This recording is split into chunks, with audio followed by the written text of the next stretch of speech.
Hello, जय हिंद मेरे प्यारे साथियों। कैसे आप सभी लोग? मेरे भाई, उम्मीद करता हूं हर कोई मस्त होंगे, स्वस्थ होंगे और लगातार अपनी एग्जाम की तैयारी में लगे होंगे। मैं इंजीनियर सचिन माही आपका स्वागत करता हूं आपके अपने online teaching platform cadets point defence academy में, जिसमें आज हम बात करने वाले एक बहुत ही बेहतरीन बैच के बारे में। आप लोग ये सोच रहे थे कि भैया एनडीए के बैच प्रॉपर कब से लॉन्च कर रहे हैं और क्या स्ट्रेटजी रहने वाली है, कैसे पढ़ा जाए कि हम जो फिजिक्स वाला पार्ट है उसको कैसे और कितना इजी वे में कवर करें। जैसा कि आपको पता है कि एनडीए में इस बार के जो नंबर्स ऑफ क्वेश्चन है वो 26 आए हैं फिजिक्स के प्रॉपर, यानी 104 मार्क्स के सिर्फ और सिर्फ फिजिक्स आए। अगर 600 के जीएटी में देखा जाए तो 1000 यानी 600 में से 100 क्वेश्चन 100 मार्क्स के अगर आपके फिजिक्स आ रहा है, इसका मतलब यह है कि वो बहुत ही बड़ा वेटेज है आपके एग्जाम के पॉइंट ऑफ व्यू से। आज हम इस क्लास में यानी इस लेक्चर में हम उसी फिजिक्स के बारे में समझेंगे कि फिजिक्स के तोड़ के बारे में समझेंगे और पढ़ने का जो सही तरीका है और अपने एग्जाम में जो मैक्सिमम मार्क्स स्कोर करने का तरीका है उसके बारे में एक एक करके समझेंगे। क्योंकि मैं खुद एक एनआईटीएन हूं तो मुझे पता है कि आपकी जो फिजिक्स का जो पोर्शन है किस और कहां किस टॉपिक से ज्यादा क्वेश्चन बनेंगे। तो चलिए फटाफट स्टार्ट करते हैं आज का वीडियो और अपने दोस्तों को वीडियो को शेयर करना ना भूलेंगे। आज अगर सबसे पहले बात करेंगे मेरे दोस्त, तो सबसे पहले इसके सिलेबस के बारे में मन में आता है कि भैया कितना पढ़ना है, क्या छोड़ना है, क्या जरूरी है पढ़ना। एक बहुत अहम पहलू बन जाता है आपके एग्जाम के पॉइंट ऑफ व्यू से। हालांकि जो क्वेश्चंस आते हैं, जो फिजिक्स के जो क्वेश्चंस वो बहुत ज्यादा टफ नहीं बनाता है एनडीए, यूपीएससी बहुत ज्यादा टफ नहीं बनाता है, लेकिन हाँ एज कंपेयर टू एयरफोर्स वो बहुत इजी रहते हैं। लेकिन हाँ वो जो क्वेश्चन पूछता है वो थोड़ा सा कॉन्सेप्चुअल रहते हैं, थोड़ा आपको सोचने के लिए मजबूर कर देते हैं। तो उन्हीं के लिए मैं लेकर आ रहा हूं पूरी प्रॉपर फिजिक्स की आपकी एक पूरी स्ट्रेटजी है। सबसे पहले अगर चैप्टर्स में बात करेंगे तो बहुत अच्छा इंपॉर्टेंट पहला ही चैप्टर आपके लिए आ जाता है, जो है यूनिट डायमेंशन यानी यूनिट मेजरमेंट एंड डायमेंशन। आप बोलेंगे कि इसमें से क्या आएगा भैया? मन में सवाल आ रहा हो कि क्या फिजिक्स में इसमें से भी क्वेश्चन आएगा? मेरे लाल, इसमें से एक या दो क्वेश्चन आने तय।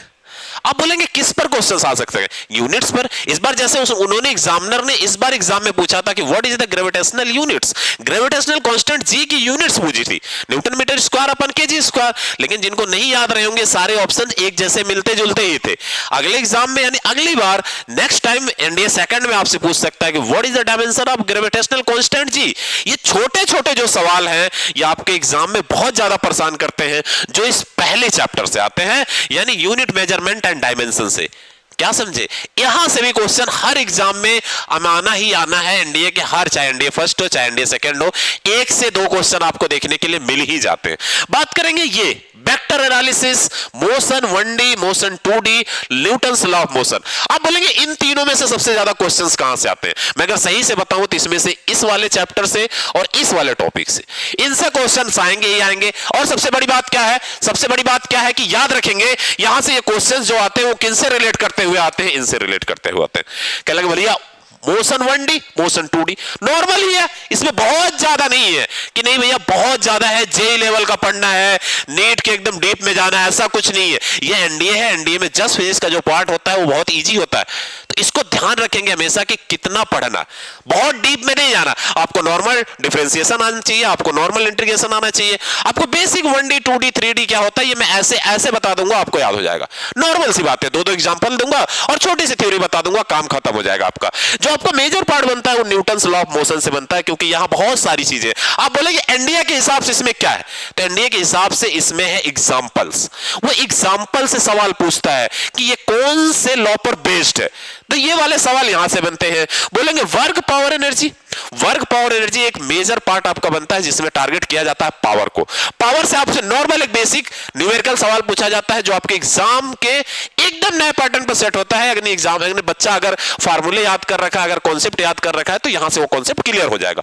यहीं पर थोड़ी सी चर्चा हो जाएगी हीट के बारे में कि लाओ भाई हीट को भी देख ही लेते हैं, यहीं पर रिलेट कर देंगे ताकि आगे जो हीट आपको इलेक्ट्रोस्टैटिक्स में मिलनी है वो यही कंप्लीट हो जाए। ठीक है, अगला सर्कुलर मोशन, रोटेशन मोशन और सेंटर ऑफ मास। इसमें क्या इंपॉर्टेंट है? जैसे एग्जामिनर आपसे सेंटर ऑफ मास, इनर्शिया के बारे में सवाल आपसे पूछता रहता है, तो ये वाले जो पार्ट है इनको थोड़ा सा ना क्या करेंगे, एकदम पॉलिश करके लेंगे। जैसे सर्कुलर मोशन क्या है, रोटेशन मोशन क्या है, आप बोलेंगे भैया सेंट्रीमीटल फोर्स, सेंट्रीफ्यूगल फोर्स, अगर इनको ध्यान से देख लेते हैं, वेलोसिटी में क्या है, एक्सीलरेशन में क्या है, बाहर कौन सा फोर्स लगता है, अंदर सेंटर की तरफ कौन फोर्स लगता है, इन सारी बातों को अगर क्लियर रखेंगे तो यहां से क्वेश्चन नहीं गलत होता है।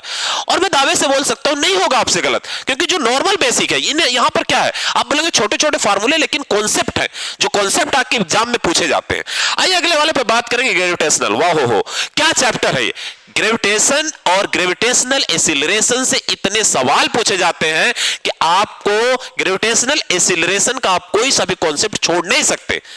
यहीं पर हम आपको बताएंगे, यहां जो बताना था न्यूटन्स लॉ ऑफ मोशन में लिफ्ट के कॉन्सेप्ट को हम रिलेट करते हुए कहां बताएंगे, यहां बताएंगे, यानी ग्रेविटेशन में।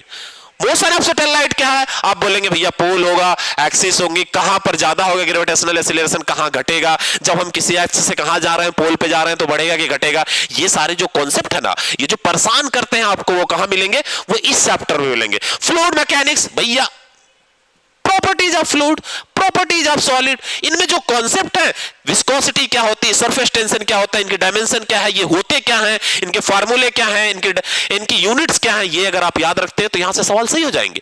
2-3 फार्मूले छोटे छोटे वो बता दूंगा, अगर न्यूमेरिकल आएंगे तो वो वहां से सही हो जाएंगे। क्लियर है? आइए आगे की तरफ चलते हैं। ठीक है, और एक बात याद रखेंगे, मैं जो बता रहा हूं ये क्या है, याद रखिएगा। ये जो लिखे नंबर्स ऑफ क्वेश्चन, ये नंबर्स ऑफ क्वेश्चन क्या डिफाइन कर रहे हैं? ये बता रहे हैं कि मैं हर एक चैप्टर में इतने इतने क्वेश्चन करवाने वाला हूं। जैसे यूनिट एंड डायमेंशन में मैं आपको 100 क्वेश्चन करवाऊंगा, और मैं दावे से बोल रहा हूं कि इसी 100 में से आपको क्वेश्चन एग्जाम में देखने के लिए मिलेगा। नंबर्स ऑफ 100 क्वेश्चन, और अगर मैं सिलेक्ट कर रहा हूं, यानी एक एनआईटीएन अगर सेलेक्ट कर रहा है एक चैप्टर में 100 क्वेश्चन, आपको एक क्वेश्चन एग्जाम में या 2 क्वेश्चन क्या करना है, लाना है, तो मैं बहुत आसानी से कर सकता हूं। ये मैं नहीं, मेरा कॉन्फिडेंस नहीं, मेरा एक्सपीरियंस बोल रहा, मेरी एजुकेशन बोल रही है कि मैं ये कर दूंगा कि इसी 100 क्वेश्चन में से आपके एग्जाम में आएगा। और आप उस दिन हंसेंगे, जिस दिन आप पेपर देने जाएंगे, आप देखेंगे कि भैया ने बोला था उसी 100 में से हमें क्वेश्चन आए। ऐसे हर एक चैप्टर्स को, यहां 200, यहां 200, और यहां पर 100 और 50 क्वेश्चन मैंने लिया है सर्कुलर मोशन से, क्योंकि बहुत बड़ा चैप्टर नहीं है, तो आराम से इसमें से हो जाएगा।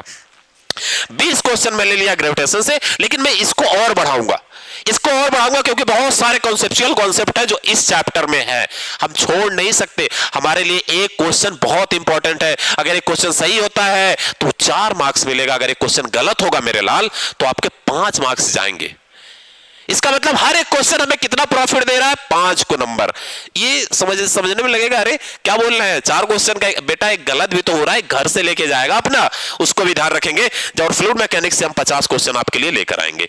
ऐसे ही और चैप्टर है। आप बोलेंगे भैया हाइड्रोडायनेमिक प्रॉपर्टीज ऑफ मैटर, ये भी आसान, थ्योरी पर बेस्ड है। क्या होता है? अणु का फोर्स लगाते हैं, यहीं पर आपको सरफेस टेंशन, बूंद, और मैं बता दूं यहां पर और क्या क्या मिलने वाली है। तो आप बोलेंगे सारी प्रॉपर्टीज जो है मैटर की वो यहां मिलने वाली है। एक बहुत ही इंपॉर्टेंट चैप्टर है भैया एसएचएम को तो भूल ही गए भैया। सिंपल हार्मोनिक मोशन, हर दुनिया का कोई भी ऐसा एग्जाम है जिसमें अगर फिजिक्स है तो सिंपल हार्मोनिक मोशन को टच करता हुआ कॉन्सेप्ट आपको देखने के लिए मिलेगा, क्योंकि बहुत ही इंटरेस्टिंग चैप्टर है मेरे लाल। अगला बोलेंगे साउंड वेव। वेव जानते हो, साउंड जानते हो, ध्वनि कब कितने डेसिबल होता है, कब कितनी हर्ट्ज होती है, फ्रीक्वेंसी कैसे डिपेंड करती है, टाइम पीरियड पर कैसे डिपेंड करती है, वेवलेंथ पर क्या है, कब कोई अगर बोल रहा है तो उसकी दीवार, यानी दीवार से किसी ऑब्जेक्ट से अगर क्या साउंड टकरा कर वापस आ रही तो कितने एंगल पर रोटेट होकर आ रही है, कब स्ट्रिंग गर्त हो जा रहा है, ये सारे कॉन्सेप्ट हमें कहां पढ़ने हैं?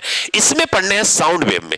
थर्मोडायनेमिक्स में एक बहुत ही इंपॉर्टेंट चैप्टर है, एक बहुत इंपॉर्टेंट टॉपिक है जो हर डिफेंस एग्जाम के लिए लाया जाता है कि what is the efficiency of Carnot engine. आपको वो फार्मूले याद होने चाहिए। आपको थर्मोडायनेमिक्स में first law 0 degree, first law, second law, third law और 0 लॉ आपको आना ही चाहिए थर्मोडायनेमिक्स से। यही 4 हो जाएगा। एडियाबैटिक प्रोसेस क्या होता है, एक्सोथर्मिक प्रोसेस क्या होता है, आइसोलेटेड प्रोसेस क्या होता है, ये सारे के सारे आपको याद होने चाहिए, क्योंकि एग्जामिनर सीधे सीधे पूछ देता है कि किसमें बताओ किस प्रोसेस में हीट ट्रांसफर नहीं होती है, एडियाबैटिक में नहीं होती है। ये सारे कॉन्सेप्ट मैं एक बॉक्स में बताता हूं, एक ही बॉक्स में ये काम खत्म हो जाता है। समझ में आया? काइनेटिक थ्योरी ऑफ गैसेस, अगर मैं एनडीए के एग्जाम को अगर प्रॉपर एकदम टारगेट करके बोल रहा हूं तो ये बहुत ज्यादा इंपॉर्टेंट हमारे लिए नहीं है। ये हीट थर्मोडायनेमिक्स भैया होगा भैया, थर्मोडायनेमिक्स होगा ही होगा। और मेरे भाई इलेक्ट्रोस्टैटिक्स, ओहो, इलेक्ट्रोस्टैटिक एक बहुत ही रोल निभाता है आपके क्वेश्चंस, नंबर्स ऑफ क्वेश्चन को अटेम्प्ट करने में, आपके मार्क्स को बूस्ट करने में, क्योंकि यहां से जो सवाल बनते हैं वो एकदम फिक्स पैटर्न के होते हैं। यानी अगर इस पूरे चैप्टर में बात बात करूं तो हम कितने लोग आएंगे? आप बोलेंगे इलेक्ट्रिक चार्ज एंड फील्ड आ जाएगा, दूसरा आ जाएगा इलेक्ट्रिक पोटेंशियल एंड कैपेसिटेंस, दो ही है इलेक्ट्रोस्टैटिक्स में। आप बोलेंगे और बाकी सब कहां गए? अरे बाकी सब जो गए इलेक्ट्रोडायनेमिक्स है, जिसमें चार्ज मोशन करेगा, यहां तो चार्ज रुका होगा। ये दोनों है। इस बार पूछा गया था पोटेंशियल डिफरेंस का छोटा सा सवाल, एकदम छोटा सा सवाल कि अगर एक चार्ज है उसको लाने में हम 24 जूल का काम कर रहे हैं, यानी वर्क डन हमारा है, और जो चार्ज है उसका जो मैग्नीट्यूड है वो 2 कूलम है। What is the potential difference bye W by Q, यानी 24/2 यानी 12 वोल्ट उसका आंसर था। ये सवाल कहां से आएंगे? तो आप बोलेंगे ये वाला चैप्टर है ना भैया, ये वाला चैप्टर इलेक्ट्रोस्टैटिक्स के सेकंड वाले में है, electric field and charge, then अगला है इलेक्ट्रिक पोटेंशियल एंड कैपेसिटेंस। अगले वाले पर बात करेंगे क्या है भैया? तो भैया करंट इलेक्ट्रिसिटी। आप सभी को पता है कि करंट एक बहुत ही अहम रोल निभाता है, करंट इलेक्ट्रिसिटी, क्योंकि इस चैप्टर से जो चार्ज है वो क्या करेगा? वो मोशन करेगा। चार्ज जब रेस्ट पे नहीं रहेगा, चार्ज जब मोशन करेगा, तो यहां से बहुत अच्छे अच्छे सवाल बनते हैं। बोलो किस पर बनेंगे भैया? सबसे लॉजिक है भाई मेरे, अब करंट पे ही सवाल बन जाएगा, है ना। आप बोलेंगे ड्रिफ्ट वेलोसिटी को भी टच कर सकता है, और आप बोलेंगे यहां से जो सवाल बनेगा वो बनेगा, मैं दावे से बोल सकता हूं, रेजिस्टिविटी पर, यानी रो पर। यहां से क्या आ जाएगा भैया? रो बराबर होता है RA/L। जो मैक्सिमम सवाल बनता है इस चैप्टर का वो इसी फार्मूले को टच करते हुए बनता है। इस बार बना था कि रो डिपेंड्स ऑन, यानी resistivity depends on, does not depends on. बेटा बोलेंगे कि सब पे नहीं करता, सिर्फ एक पर करता है, वो है मटेरियल, कि मटेरियल किससे बना हुआ है, मटेरियल के नेचर पर डिपेंड करता है। ये सारी जो बेसिक बातें हैं ना वो हम यहां पर करने वाले हैं। Combination of resistance, combination of resistance हम इस चैप्टर में पढ़ेंगे। कॉम्बिनेशन ऑफ कैपेसिटर आप बोलेंगे कि इलेक्ट्रिक पोटेंशियल एंड कैपेसिटेंस में पढ़ेंगे। इन दोनों में से एक सवाल आ जाएगा जो 4 नंबर का होगा आपका। अब बोलेंगे मैग्नेटिक इफेक्ट ऑफ करंट। ये बहुत ही अच्छा चैप्टर है, बहुत ही प्यारा चैप्टर है। इस चैप्टर में हमें आपको यह बताना है कि क्या करंट पर मैग्नेट कैसे इफेक्ट डालता है, क्या प्रॉपर्टीज है, क्या यहीं पर बायोट सेवर्ड आएंगे? हाँ यहीं पर आएंगे। और स्टड का एक्सपेरिमेंट कहां पर आएगा? वो सारा का सारा इसी चैप्टर में आएगा बेटा, मैग्नेटिक इफेक्ट ऑफ करंट। बोलेंगे अगला EMI, इलेक्ट्रोमैग्नेटिक वेव। भैया जब इलेक्ट्रिक फील्ड लाइंस और इलेक्ट्रिक वेव और मैकेनिकल यानी मैग्नेटिक वेव को हम क्या करते हैं? सुपर इंपोज करवाते हैं, तो इलेक्ट्रोमैग्नेटिक वेव बन जाता है। क्या है मिलने वाला? पूरा ट्रांसमिशन सिस्टम इसी पर बेस्ड है, इलेक्ट्रोमैग्नेटिक वेव पर। इलेक्ट्रोमैग्नेटिक स्पेक्ट्रम से आपके एग्जाम में सवाल आएगा, मैं बता दूंगा कब फ्रीक्वेंसी ज्यादा होगी। जैसे आपने बोला गामा की फ्रीक्वेंसी सबसे कम, सबसे ज्यादा, और सबसे जिसकी फ्रीक्वेंसी सबसे ज्यादा होगी उसका वेवलेंथ सबसे कम होगा, क्योंकि they are inversely proportional to each other, यानी वो एक दूसरे पर क्या है? व्युत्क्रमानुपाती है, इनवर्सली डिपेंड करते हैं। ठीक है। आओ अल्टरनेटिंग करंट का बहुत ज्यादा इसमें नहीं है, बेसिक सी बातें हैं। Alternating current, difference between alternating current, difference between alternating and DC current, ये सारे कॉन्सेप्ट आपको इसमें पढ़ने हैं। ठीक है। आपने बोला रे ऑप्टिक्स, रे ऑप्टिक्स एक मेजर और बहुत ही बड़ा और बहुत ही तगड़ा चैप्टर है, और मैं दावे से बोल सकता हूं कि हर बार आपके एग्जाम में 3 मार्क्स यानी 3 into 4 = 12 मार्क्स के सवाल आपके इसी सिंगल चैप्टर से आने वाले हैं, जो है रे ऑप्टिक्स। और अच्छी बात है कि रे ऑप्टिक्स ही है, ऐसा नहीं कि हम वेव ऑप्टिक्स को नहीं टच करेंगे, करेंगे मेरे लाल। कोई भी नॉलेज आधा अधूरा नहीं होना चाहिए, उसको भी दिमाग में रखने रहना चाहिए। ठीक है ना। तो ये ray optics, image formation by the lens, image formation by the mirror, और बोलेंगे कि भैया लेंस की प्रॉपर्टीज क्या है, लेंस कहां कहां यूज किए जाते हैं, ह्यूमन आई क्या है, प्रिज्म क्या है, डिफेक्ट क्या है, आई डिफेक्ट क्या है, इन सब के बारे में हम इस चैप्टर में डिस्कस करने वाले हैं, जो है रे ऑप्टिक्स। आप बोलेंगे भैया इलेक्ट्रोमैग्नेटिक वेव और वेव ऑप्टिक्स, वेव ऑप्टिक्स और इलेक्ट्रोमैग्नेटिक वेव को कंबाइंड करके हम एक चैप्टर में करेंगे, जिसको हम बहुत ही अच्छे से और कम समय में आपके लिए प्रिपेयर कर देंगे। ये है इसका स्टेटमेंट। अब बोलेंगे भैया atom and nucleus, atom and nucleus और एटॉमिक स्ट्रक्चर, और देन आपके बाद है डिवाइस एंड वर्किंग। ये क्या है? असल में इनको जानने की कोशिश करेंगे। तो एटम एंड न्यूक्लियस क्या है भैया? प्रॉपर्टीज ऑफ एटम, न्यूक्लियस कैसे बंधे होते हैं, बोर मॉडल क्या है, रदरफोर्ड मॉडल क्या है, हाइड्रोजन स्पेक्ट्रम क्या है, कब कोई इलेक्ट्रॉन 7वीं से यानी हायर एनर्जी लेवल से लो एनर्जी लेवल में आता है, उस समय हम कैसे वेवलेंथ को फाइंड करते हैं, वो सारे के सारे कॉन्सेप्ट हम इसी में करने वाले हैं। और आपको मैं बता दूं रेडियो एक्टिव एलिमेंट और हाफ लाइफ टाइम, ये सारे के कॉन्सेप्ट हम कहां पढ़ने वाले हैं? इसी में पढ़ने वाले हैं। देन अगला आपके लिए बहुत ही प्यारा सा, बहुत ही अच्छा सा कॉन्सेप्ट आ जाता है, बहुत ही अच्छा सा चैप्टर आ जाता है, वो different divide and working, device and working. यहीं पर हम थोड़ा सा डायोड के बारे में जानेंगे, पीएन जंक्शन के बारे में जानेंगे, और जो जेनर डायोड के बारे में जानेंगे, और जो सारी बेसिक बातें हैं, सेमीकंडक्टर क्या होता है, इंसुलेटर क्या होता है, कंडक्टर क्या होते हैं, ये सारी प्रॉपर्टीज हम कहां जानेंगे? इस चैप्टर में जानने वाले हैं। ये है आपका पूरा प्रॉपर एनडीए का सिलेबस। इसके बाद आपको एनडीए में कुछ भी नहीं जानना है। ये पूरा जो आपके एक साइड में लिखा हुआ था कि नंबर्स ऑफ क्वेश्चन, मैं आपको बता दूं कि मैं इस बात का आपको आश्वासन दिलाता हूं कि अगर आप पहले क्लास से और लास्ट क्लास, जिस दिन हम लास्ट क्लास एंड करते हैं वो है सेमीकंडक्टर एंड डिवाइसेस, मैं दावे से बोल सकता हूं कि आपका फिजिक्स का 104 नंबर का 104 नंबर अगर आप खुद से ज्यादा नहीं करने की कोशिश करते हैं, जस्ट मैंने जितना पढ़ाया उतना करने की कोशिश करेंगे, तो आपके 104 में 104 आएंगे, इसकी गारंटी मैं दे रहा हूं। क्यों? आप बोलेंगे क्यों? क्योंकि बेटा हम तैयारी इस लेवल पे करेंगे, हमें पता है कि एनडीए का लेवल क्या है फिजिक्स के लिए, क्योंकि हमने वो किया है। हाँ, हर ये मैं कैसे बोल पा रहा हूं? क्योंकि मैंने ये किया है बेटा। आईआईटी के टाइम जो मेरी ऑल इंडिया रैंक थी वो मेरी थी 2701, तो ये अपने आप में मेरे पास है कि जो मैं आप तक डिलीवर कर दूं। और ये मैंने जस्ट अभी एयरफोर्स में किया। पहले शिफ्ट में मेरे एयरफोर्स में 25 क्वेश्चन में से आउट ऑफ 25 क्वेश्चन में से मेरे खुद के पीपीटी के 23 क्वेश्चंस आए थे। एज इट इज, लैंग्वेज भी नहीं चेंज किया गया था। अगर बात रही कि इसके बारे में, इस बैच के बारे में क्या और इंफॉर्मेशन चाहिए, अगर आपको कोई भी इंफॉर्मेशन चाहिएगा तो मेरे भाई आप इस नंबर पर फोन करेंगे 929125212288। आप ये टोल फ्री नंबर, आप इस पर कॉन्टेक्ट कर सकते हैं। कोई भी इस बैच के रिगार्डिंग आपको इंफॉर्मेशन चाहिए तो आप इस नंबर पर कॉल करिए। और अगर आपको कोई और इंफॉर्मेशन चाहिए एक्स्ट्रा कि और क्या क्या करने वाले हमारे लिए, तो हमारे साथ लगातार बने रहिए और हमारे channel cadets point defence academy को लाइक करें, सब्सक्राइब करें। Thank you so much. मिलते हैं नेक्स्ट वीडियो में अगले पहले डेमो लेक्चर के बारे में, जो होगा यूनिट मेजरमेंट एंड डायमेंशन।